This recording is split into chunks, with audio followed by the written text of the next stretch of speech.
Hey guys, this is Todd Tech here, and I'm currently editing the video you're about to watch. So peep this new intro.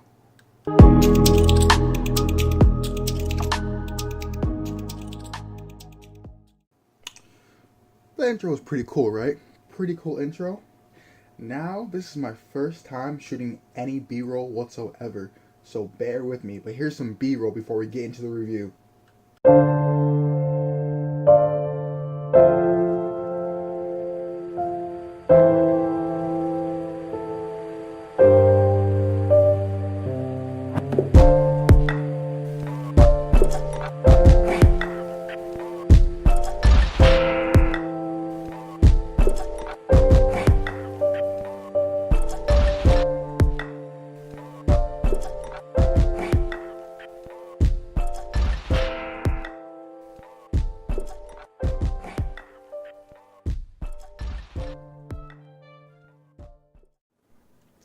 Hey guys, it's Todd Tech here.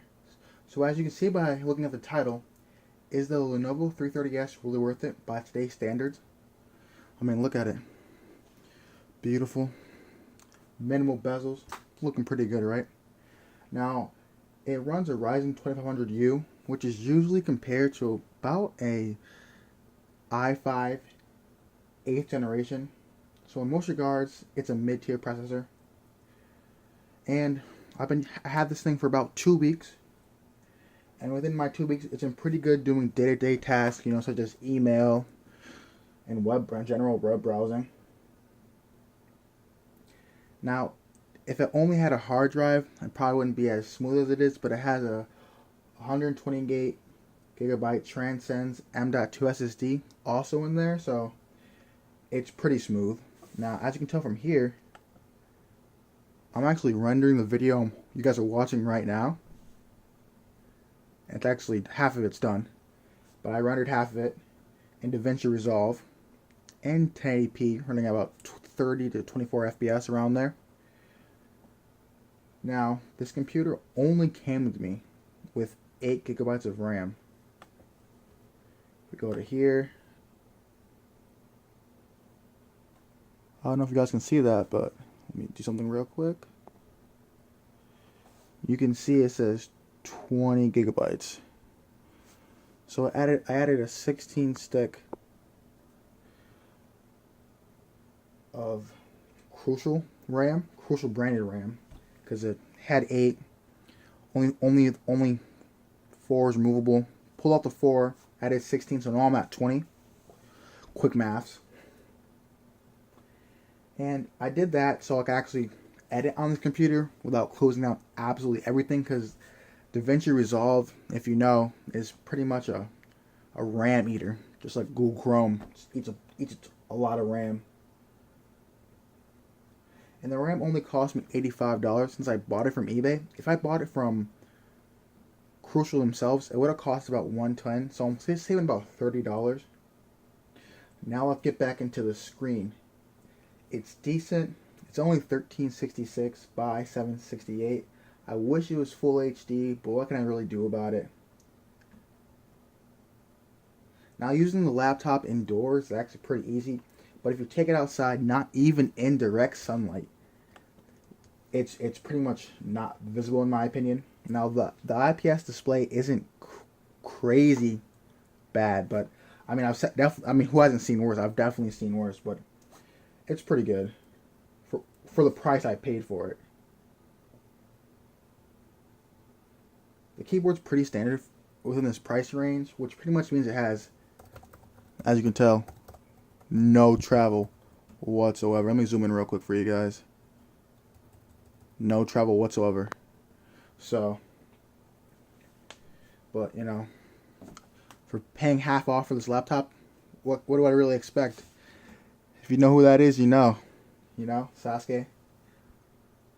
Now, the trackpad itself, what do you expect for this cheap? How well do you think it is? It's pretty garbage.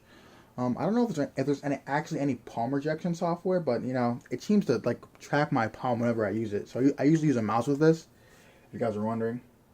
Now let's get to the webcam. Now, I mean, who uses a laptop's webcam? But it's there, so It's 720p, super grainy. You know, what can I do about it? I wouldn't use it in the Skype call. I mean, it's really, really grainy, super slow. So it's pretty much non-existent. If I was to Skype or any other Google Duo or anything else, I'd probably just buy an external webcam and hook it up.